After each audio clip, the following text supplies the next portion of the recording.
다 같이 찬송가 298장 찬양하심으로 하나님 앞에 새벽 기도 드리겠습니다.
이 시간 다 같이 한 마음 한 뜻으로 기도하며 나아가겠습니다. 오늘은 복음통을 위해서 기도해 주시기 바랍니다. 다시는 북한의 공산 정권이 전쟁을 일으키지 않도록 이 민족을 눈동자처럼 지켜주시고 압제 속에서 신음하고 있는 사랑하는 우리 북한 동포들을 긍휼히 여겨주시고 불쌍히 여겨주시옵소서. 핵과 미사일 개발, 해킹과 납치, 암살, 감첩 활동 등 그러한 악한 행동들을 속히 중단할 수 있도록 공산주의 군부 정권이 무너지고 복음으로 이 땅이 평화로 통일되게 하여 주시옵소서. 두 번째는 주님, 우리 승리교 안에 살아있는 믿음들이 넘쳐나게 하여 주옵소서. 믿음이 죽어가는 성도들을 사랑의 심폐소생술로 살려내 주시고 온 성도들이 주님의 새 계명인 이웃사랑을 실천하는 행함 있는 살아있는 믿음들로 승리케 하여 주옵소서.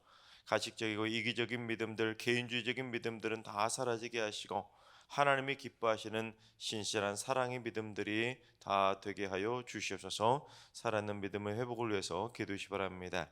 세 번째는 주님, 그래서 우리 승리교회 성도들의 주일 성수가 흔들리지 않게 하여 주옵소서.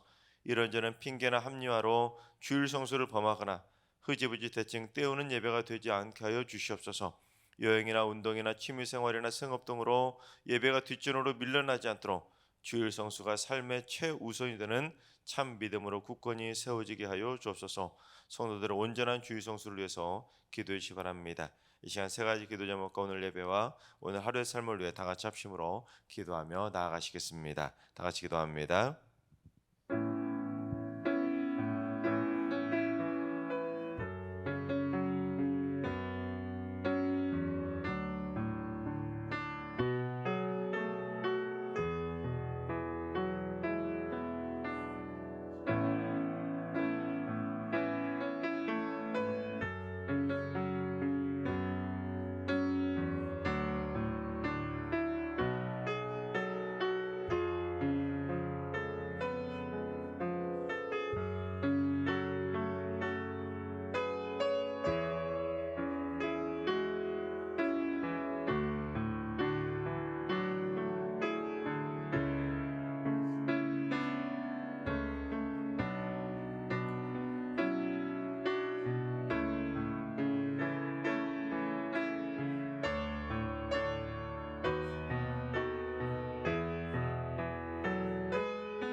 참 좋으신 하나님께서 오늘 이 새벽에 주시는 말씀은 욥기 16장의 말씀입니다. 다 같이 드라마 바이블로 봉독하겠습니다.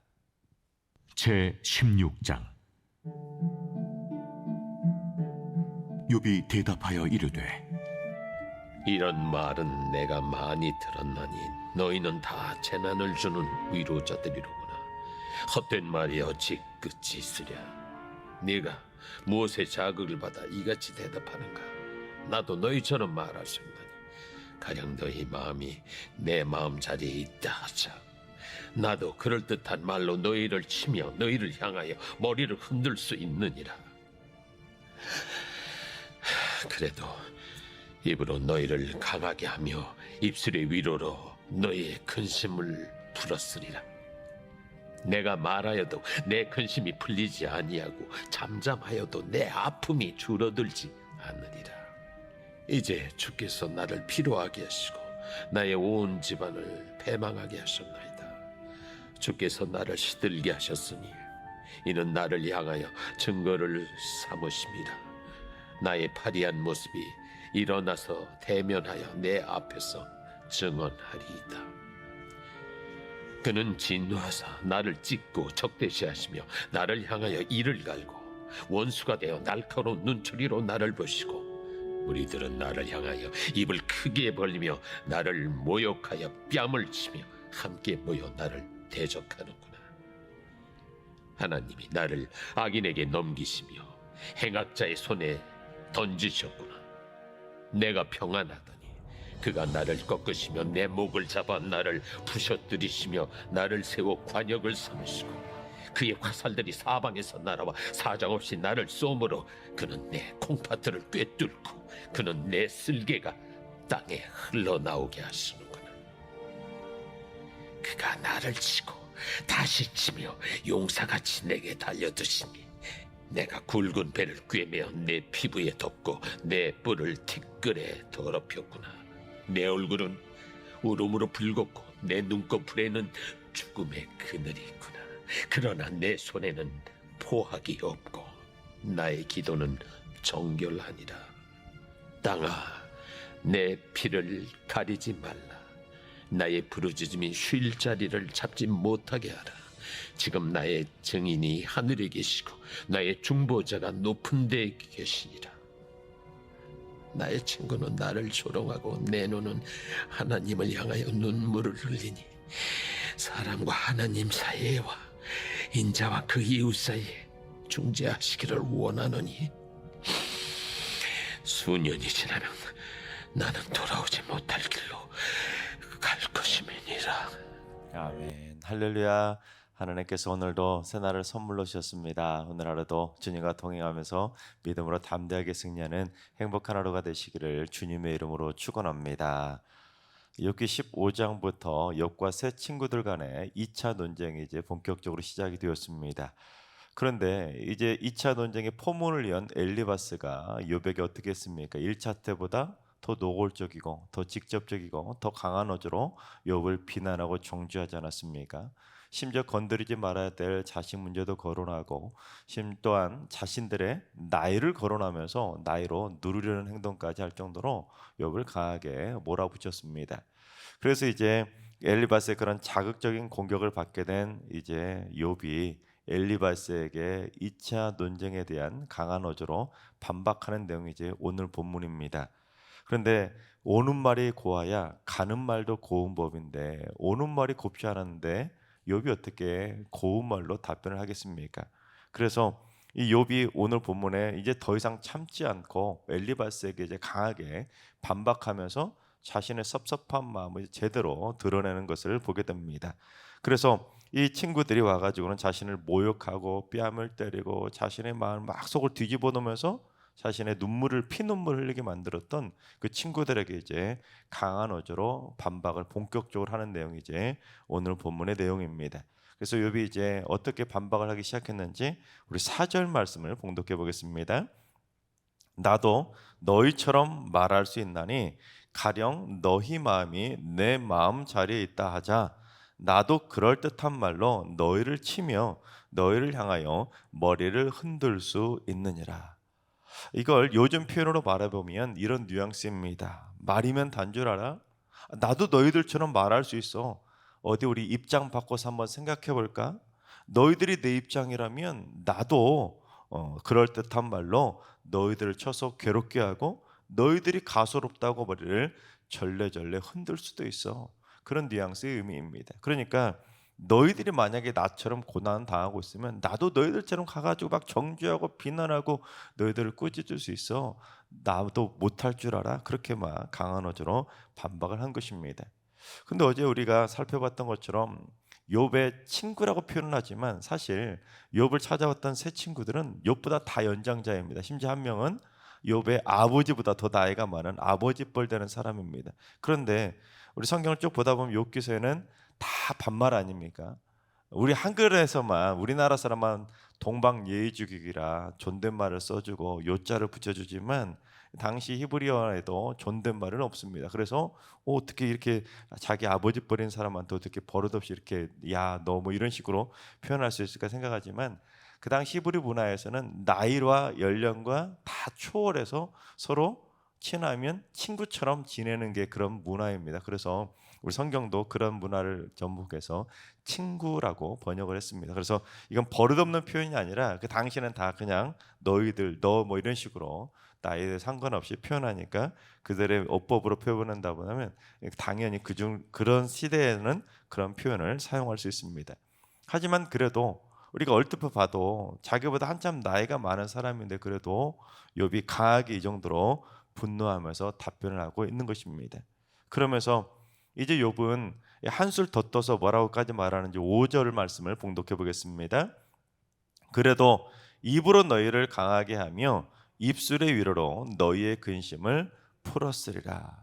이게 무슨 말이냐면 만약에 우리가 서로 입장이 바뀌었다면 너희들이 고난 당한다면 내가 너희를 찾아가서 위로한다면 즉 나 같으면 적어도 내 입으로는 너희를 강하게 해주고 진심 어린 위로로 너희들의 근심을 풀어줬겠다는 것입니다. 즉 나 같으면 너희들처럼 안 한다는 것이죠. 그처럼 욥은 친구들의 계속된 공격을 받게 되자 자기도 똑같이 그들을 이제 공격하기 시작하면서 내가 너희들보다 낫다고 자기 의를 계속해서 높이는 것을 보게 됩니다. 게다가 이 분이 풀리지 않았는지 욥은 다음 장인 17장까지도 그러한 논조를 가지고 친구들의 주장에 대해서 조목조목 반박하게 되는 것을 보게 됩니다. 어디서 자기보다 못한 사람들이 와서는 나를 가르치는지 모르겠다고 상당히 불쾌한 표정을 가지고 그렇게 반박하는 걸 보게 됩니다. 심지어 그래도 자기를 위로하러 왔던 친구들인데 욥이 어떻게까지 말하냐면 우리 2절 말씀 한번 봉독해 보겠습니다. 이런 말은 내가 많이 들었나니 너희는 다 재난을 주는 위로자들이로구나. 나도 지금까지 당신들만큼 살아왔다. 그런 표현입니다. 그러니까 나도 지금까지 당신들 같이 오래 살면서 당신들이 하는 말을 많이 들어봤는데 너희들은 전부 다 재난을 주는 위로자라는 것입니다. 그러면 재난과 위로는 서로 상극인 표현 아니겠습니까? 근데 욥을 위로하러 온 친구들이 위로해 주기는커녕 재난을 주고 있다고 반격을 한 것입니다. 우리 개정 성경에서는 재난을 주는 위로자라고 번역을 했는데 이전 개역 성경에서는 번뇌케 하는 안위자라고 번역을 했습니다. 그러니까 사실 욥의 친구들은 욥에게 위로하러 방문하지 않았으면 더 좋았을 거 아니겠습니까? 친구들이 차라리 안 왔으면 욥도 그런 말도 안 듣고 욥도 굳이 자기를 변호하면서 자기 일을 드러내다가 하나님 앞에 불평하지도 않았을지도 모릅니다. 즉 괜히 친구들의 방문 때문에 욥도 할 필요도 없는 말을 하고 친구들도 해서는 안 될 말을 하고 서로 할 필요가 없는 말들을 하면서 서로 싸우게 된 것입니다. 따라서 우리는 오늘 말씀을 통해서 뭘 배워야 되냐면 진정한 위로는 무엇인가를 배워야 됩니다. 욥의 친구들처럼 차라리 안간히만 못한 재난을 주는 위로자가 아니라 연약한 자들에게 꼭 필요한 평안을 주는 위로자가 되어야 되는 것입니다. 병원에 병문안 오는 사람들이 오히려 속을 뒤집어 놓는 사람들이 있지 않습니까? 그런 사람이 되는 것이 아니라 진짜 위로하러 갔다면 진심으로 그의 마음을 알아주시는 진정한 위로자가 되어야 되는 것입니다. 자, 그렇다면 우리가 연약한 자들에게 꼭 필요한 위로자가 되려면 어떻게 되느냐? 우리 첫째, 내 생각을 강요하는 것이 위로가 아니라 상대방의 마음을 이해해 주는 것이 진정한 위로입니다. 그러면 지금 욥을 찾아온 친구들은 자신들의 생각을 강요하고 주입시키려고만 했지 욥의 마음은 한 명도 이해해 주려고 하지 않았습니다. 지금까지 걷던 친구도 욥이 얼마나 힘들지 욥의 마음을 알아주고 이해해 주려는 사람은 아무도 없었습니다. 이미 자기들끼리 셋이 다 답을 딱 정해놓고 와가지고는 욥을 세 명이 돌아가면서 비난하고 정죄하고 욥을 꾸짖었습니다. 욥을 찾아온 그 어떤 친구들도 욥에게 이런 말 한마디도 건넨 사람 없습니다. 힘들지. 얼마나 힘들어. 요즘 어떻게 지내? 나 같으면 정말 너무 어떻게 못 참을 것 같다는 식으로 그의 마음을 좀 이해해주고 그를 위로해 주려고 하는 진심 어린 표현은 단 한마디도 없었습니다. 욥의 세 친구들은 시작부터 끝까지 일관적으로 비난하고 정죄하고 조롱하고 욥의 표현처럼 막 뺨을 때리듯이 계속해서 욥의 마음을 뒤집어 놓았습니다. 여러분, 위로는 강요가 아니라 이해입니다. 위로와 설득은 완전히 다릅니다. 이 설득은 자신의 생각을 어떻게든지 강요해서라도 설득해야죠. 그래야 설득을 성공할 수 있습니다. 그래야 내 생각을 주입시킬 수가 있습니다. 하지만 위로는 설득하는 것이 아니기 때문에 강요가 아니라 그 사람에 대한 이해가 필요한 것입니다. 따라서 내가 누군가를 위로하려고 하는 마음이 있는데 그 사람을 이해해 줄 마음이 없다면 시작을 하지 않아야 됩니다. 내가 그 사람을 위로를 해주고 싶은 일인데 정작 그 사람의 마음을 이해하려고 하지 않는다? 그러면 아예 말을 꺼내지 않는 것이 오히려 그 사람을 도와주는 것입니다. 그래야 그 사람의 마음도 다치지 않고 내 마음도 다치지 않게 되는 것입니다. 여러분, 우리가 살아가면서 누군가를 위로해야만 하는 상황도 있고 누군가의 위로를 받아야 되는 상황도 있습니다. 그게 배우자일 수도 있고 부모일 수도 있고 때로는 자식이나 친구나 동료일 수도 있습니다. 그런데 내가 진심으로 그를 위로하려고 한다면 꼭 명심해야 될 상황이 있는데 그건 뭐냐면 자신이 답을 정하고 절대로 강요하거나 그를 설득하려고 해서는 안 된다는 것입니다. 그래서는 절대로 그 사람 위로할 수가 없습니다. 내가 그를 진심으로 사랑해서 그를 위로해주고 싶다면 그 사람을 이해하기 위해서라도 자신의 생각을 포기할 수도 있어야 하는 것입니다. 그래야 적어도 욥의 친구들처럼 위로하겠다고 건네주는 말 때문에 더 큰 상처 주는 일은 막을 수가 있는 것입니다. 또한 위로를 하러 왔다가 자신들까지 분노하면서 할 필요가 없는 말을 쏟아냈던 친구들처럼 결국에는 자기들도 상처받지 않았겠습니까? 욥 때문에. 그처럼 자기들도 할 필요가 없는 말 했다가 자기들도 들을 필요 없는 말을 들어가지고 서로 상처받는 일은 막을 수가 있는 것입니다. 즉 내가 누군가를 사랑해서 위로하려고 한다면 그를 진짜 사랑한다면 내 말은 내려놓고 그 사람의 말을 들어주는 것이 더 중요한 위로가 되는 것입니다. 그래서 둘째, 입으로 마음을 무너뜨리는 자가 아니라 입으로 마음을 강하게 해주는 자가 진정한 위로자입니다. 욥은 여러분 얼마나 끔찍한 고통을 당했습니까? 말로 할 수 없는 고통을 당했기에 자신의 생애를 저주할 정도로 삶을 포기하며 마음이 완전히 무너져 버렸습니다. 하나님, 차라리 내 생명 거둬가 주세요. 내가 차라리 어머니 뱃속에서 죽어버렸으면 좋았을 텐데 하나님 왜 이렇게 나에게 이런 고통을 주십니까? 하고 하나님을 향해 원망하며 그렇게 불평을 했습니다. 그런데 욥의 친구들은 욥을 위로하러 와놓고는 욥의 마음이 지금 그 정도로 밑바닥까지 무너져 버렸는데 욥의 마음을 더 무너뜨려서 밑바닥 밑에 있는 지하실 바닥으로 완전히 곤두박질치듯이 욥의 마음을 다 무너뜨려 버린 것입니다.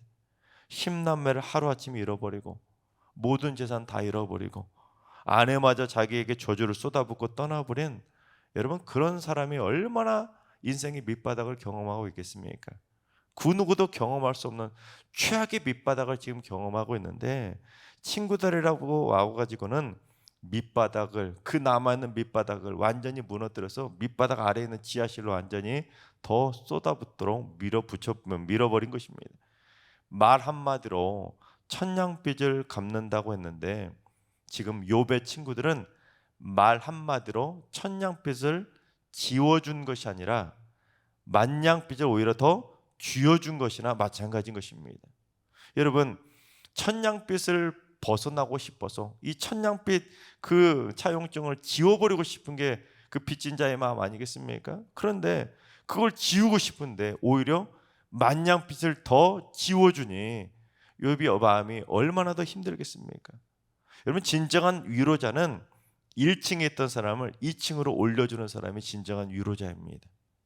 자신의 입으로는 한층 더 올라갈 수 없는 사람들, 내 마음이 막 밑바닥을 경험하고 있어서 1층에서 좀 이제 2층으로 올라가고 싶어 하는데 그 사람을 막 더 마음을 정죄하고 비난해서 1층에서 지하실로 내려가게 만드는 사람이 아니라 그 사람이 용기를 얻어서 한층 한층 올라갈 수 있도록 그를 진정으로 도와주는 사람이 진정한 위로자인 것입니다. 자, 그렇다면 여러분, 1층에 있던 사람이 2층으로 못 올라가는 이유가 무엇이겠습니까? 너무도 큰 고통의 짐을 짊어지고 있기 때문에 못 올라가는 것이죠. 혼자서는 감당할 수 없는 너무도 큰 인생의 버거운 짐을 짊어지고 있느라 한 계단 한 계단도 올라갈 수 없어서 그렇게 지치고 낙심하고 절망한 상황에 있는 것입니다. 그래서 그를 진정으로 위로하고 싶다면 그가 한 계단이라도 올라갈 수 있도록 무거운 짐보따리 하나라도 덜어주는 사람이 그가 진정한 위로자 아니겠습니까? 짐 보따리를 더 얹어주는 자가 아니라 짐 보따리를 덜어주는 자가 위로자인 것이죠. 근데 우리는 위로하러 가가지고는 오히려 짐 보따리를 다 막 지워주고 얹어주고 정죄하고 비난하고 자기 생각을 막 주입시키려고 해서 머리만 더 복잡하게 만드는 경우들이 많이 있지 않습니까? 그래도 그 고난 중에 나는 이걸로 해결하면 좋을 것 같아서 마음속으로 이런 방법 좀 생각하고 있는데 갑자기 누군가 와가지고 위로한다고 와가지고는 생각지도 못한 더 막 근심거리를 막 던져줘가지고 더 머리 복잡해지게 만드는 사람들이 있습니다. 그건 절대로 위로가 아닌 것이죠. 하나님께서 사랑하신 여러분, 누군가를 진심으로 위로해야 될 때가 있다면 절대로 강요하며 설득하려 하지 말고 그의 마음을 이해하며 들어주고 진정한 위로를 선물해 주시기 바랍니다. 힘들지? 한마디가 그를 일으켜 세우고 그를 한층이라도 올라가게 만들어주는 것입니다. 또한 입으로 마음을 무너뜨리고 인생의 짐보따리를 더 막 지워주고 얹어주는 것이 아니라 입으로 마음을 오히려 강하게 해주고 인생의 짐보따리를 덜어주는 그러한 진정한 위로자들이 다 되시기를 주님의 이름으로 축원합니다. 기도하겠습니다. 저희의 모든 아픔을 온전히 위로해 주시는 위로자 하나님, 저희는 제대로 위로해 주지도 못하면서 욥의 친구들처럼 스스로 위로자를 자처할 때가 많음을 고백합니다. 툭하면 훈수두려 하라고 하고 툭하면 위로한답시고 이 말 저 말 건네지만 오히려 온전히 위로하기보다는 더 큰 상처를 줄 때가 많았음을 고백합니다. 주님, 욥의 친구들처럼 함부로 자신의 생각을 강요하며 그들의 마음을 더 뒤집어 놓는 일이 없게 하여 주옵소서. 또한 머리 더 복잡해지도록 만드는 것이 아니라 머릿속을 비워주며 더 시원해지게 만드는 한층 한층 올라가게 만들어주는 참 위로자로 살게 하여 주옵소서. 그래서 말로 내 생각을 강요하거나 마음의 짐을 더 얹어주는 자가 아니라 상대방의 마음을 이해하며 마음의 짐을 덜어줄 수 있는 참된 위로자가 되게 하여 주옵소서. 그래서 가족이나 친구가 슬픔을 당할 때 온전한 위로를 통해 그를 일으켜 세워주고 한층 한층 올라가서 하나님을 향해 또 멋지게 비상하는 삶으로 인도해주는 자가 되게 하여 주옵소서. 이제는 우리 주 예수 그리스도의 은혜와 하나님 아버지의 만극하신 사랑하심과 성령님의 충만하신 역사하심과 교통하심이 상대방의 마음을 온전히 위로하고 마음의 짐을 지워주는 자가 아니라 덜어주는 진정한 위로자가 되기로 다짐하는 머릿속의 모든 성도들과 가정과 일터와 승리교회 인도라 민족위에 이제로부터 영원까지 항상 함께 하시기를 간절히 축원하옵나이다. 아멘. 이제 주신 말씀 붙들고 기도하실 때 오늘은 주님, 승리교회 성도들이 고난 중에 힘겨워할 때 모든 성도들이 서로 진정한 위로자로 쓰임받게 하여 주옵소서. 서로의 마음을 온전히 이해해주고 힘들어하고 있는 성도들에 가서 힘든 마음을 알아주게 해주시고 서로의 마음을 굳건하게 붙들어주며 서로의 짐을 덜어주는 자로 살게 하여 주옵소서. 환우들과 연로하신 어르신들과 우리 사랑하는 전수들 모두 일평생 사랑으로 위로받으며 살게 해주시고 슬픔 당할 때 진정한 위로의 손길을 만날 수 있도록 만남의 복을 얻게 하여 주옵소서. 새벽제단 쌓는 분들이 새벽마다 기도를 통해 하늘의 위로를 받게 하시고 기도의 입술이 위로의 입술이 되게 하여 주옵소서. 오늘도 하나님 은혜 가운데 주 안에서 승리하는 모든 성도들 다 되게 해주시고, 이번 주 주일날 특별히 추수감사절입니다. 모든 성도들이 한 해 동안 베푸르신 사랑에 감사하며 하나님께 기쁨의 잔치를 올려드릴 수 있도록 인도해 주시고, 아버지 하나님 은혜 가운데 위도주일입니다. 그동안 나오지 못했던 모든 성도들도 주임 전에 나와서 행복한 성도의 교제를 이룰 수 있는 복된 잔치의 날이 되게 하여 주옵소서. 이런 기도 제목과 여러분이 가지고 나오신 기도 제목을 가지고 충분히 기도하며 나아가시겠습니다. 다 같이 기도합니다.